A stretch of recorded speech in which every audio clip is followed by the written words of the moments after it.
బిడ్డకి ఇట్లా సహాయం చేస్తాము, నీ బిడ్డని మాకు ఇచ్చేయి, కన్న బిడ్డ కంటే ఎక్కువ చూసుకుంటామని చెప్పారు. చెప్పిన తర్వాత నేను వీడియోలో అన్నీ చూపించాడు. నేను ఇవన్నీ ఎందుకు చూపిస్తున్నారు సార్ నాకు అని నేను అడిగాను. నీ బిడ్డకు మంచి లైఫ్ ఉంది, నీ లైఫ్ నాశనం అయిపోయింది అని చెప్పి అడిగాడు. అయినా కానీ నేను ఈయనని చెప్పాను. తర్వాత ఆలోచించుకొని చెప్పమన్నాడు సార్.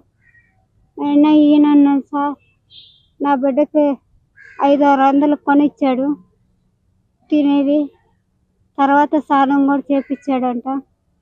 ఆయమ్మ టెన్షన్ పడి బాబు బాగుపడలేదని ఎత్తికితే స్నానం చేపిస్తున్నానని చెప్పాడంట. అది సార్ జరిగింది. నా బాబు క్రిస్మస్ రోజు పండుగ రోజే మిస్ చేశారు సార్. ఎవరైతే తీసుకెళ్లారో నేనైతే చూడలేదు. ఇక్కడ పోలీసు వాళ్ళు ఒక కానిస్టేబుల్ నేను అడిగాను సార్.